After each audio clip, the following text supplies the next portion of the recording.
So what you just saw me do was make some char. I used a very simplistic method. It can be applied in just about any situation, a smaller backyard.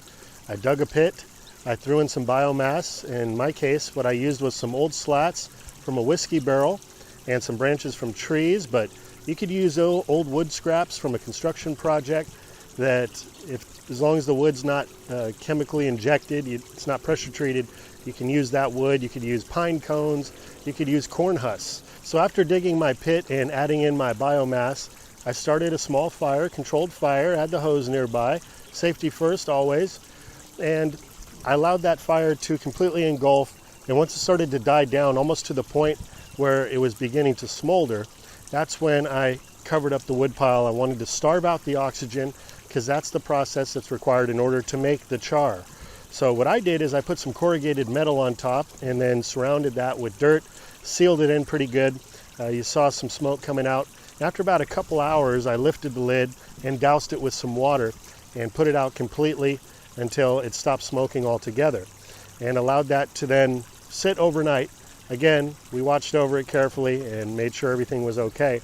But what we ended up with was a nice little batch of char that we're now going to inoculate, load with nutrients and microbes. This is extremely important. This step is the final step to creating biochar. And the reason we do this is because the char itself is basically pure carbon, and it acts like a sponge. It absorbs whatever it's in contact with. So if you were to put this directly in the garden without charging it or loading it first, what would end up happening is it would tie up a lot of the nutrients that are in the garden soil.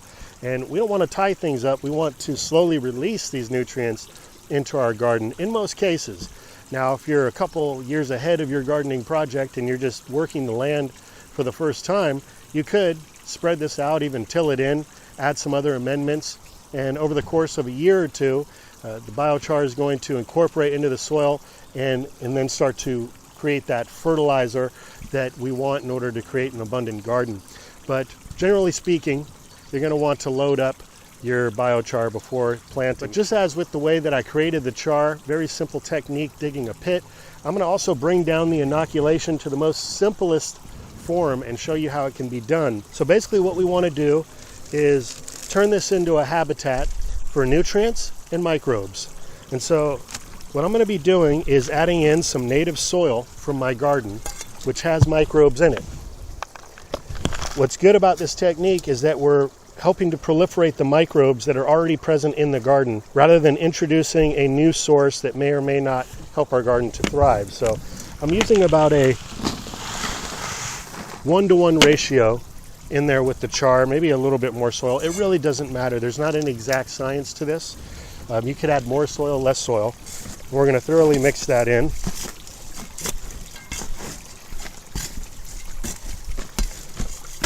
Now the next thing I want to do is add in a liquid, help to saturate all the material, create almost a slurry. And to do that, you want to use either a non-chlorinated water, because we don't want to kill the microbes. That's what chlorine would do.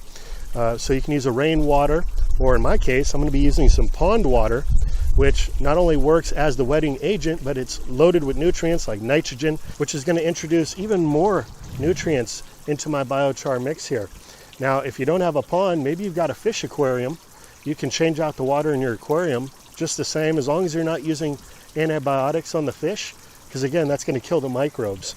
But if you've got an aquarium, you might want to use that water here. Otherwise, like I said, rainwater is good. Now, if you don't have a fish pond, if you don't have an aquarium, you don't have rainwater, you can take some of that city tap water that has chlorine or chloramines in it, and you can add a little bit of vitamin C powder. And I've made a video showing you how to do that. I'll drop a link below if you want to check it out. Very easy to do, and in a short amount of time, you will have, in effect, broken the bond of any chloramines and help to dissipate any chlorine that's there. So again, creating a good habitat for the microbes.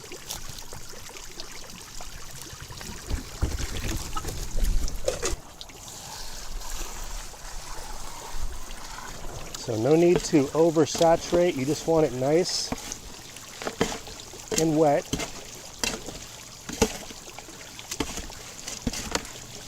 This is a little bit too wet, so I'm going to add in a bit more soil.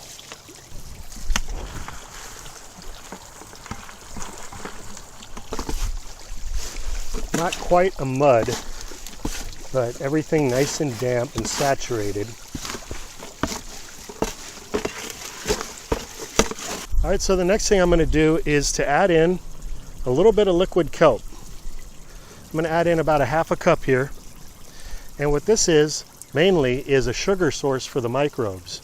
It's going to help them to thrive and multiply. Every day we're going to give this concoction a stir, and that's going to help to aerate and create a habitat for those microbes to thrive. So I'm going to add that in. Now, if you don't have liquid kelp, another option would be unsulfured molasses. We just want that sugar content in there for the microbes. The reason I really like the liquid kelp is because you're also getting the benefit of all those beneficial minerals that are coming from the seaweed. So it's an excellent addition to your biochar mix. An important point that I want to make once again is that I've really simplified the process of this inoculation or loading of the biochar, but you can add in a multitude of ingredients, or you can switch up the recipe altogether. Some of my favorites are worm castings, again loaded with good microbes and also nutrients for your char.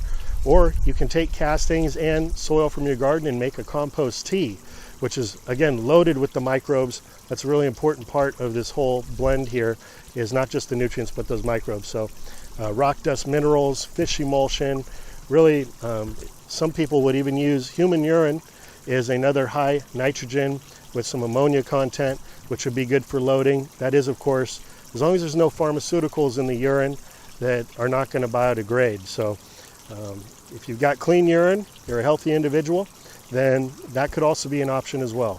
Another one of my favorite ingredients to add to my char is straw.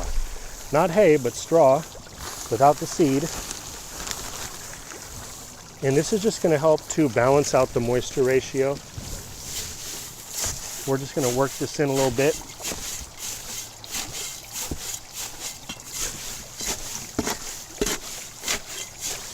All right, so we've got a beautiful mix here. Now we're going to allow this to sit in a shaded area and put a cover on it to keep any flies or anything away. And we're going to allow it to do its thing, break down, inoculate, load up with those nutrients, proliferate the microbes for 2 to 3 weeks. I'm going to come out here and give this a stir every day or two, just to help oxygenate and make sure we don't go anaerobic. And it might sound like a lot, but it's really not. If you're out in your garden every day, just put this in the corner somewhere in the shade and give it a quick stir. And in as little as just a couple weeks, you're going to have yourself an absolutely amazing amendment to add into your garden. Not only is this going to improve soil tilth, but it's also going to introduce, like I said, those microbes to your soil, which are like little construction workers that are helping to break down organic material and create humus-like soil that's very cohesive to growing plants. So this is something you're not going to want to overlook. If you're able to, I highly recommend making your biochar, or you can also purchase this as well. It's available online or some specialty garden supply stores.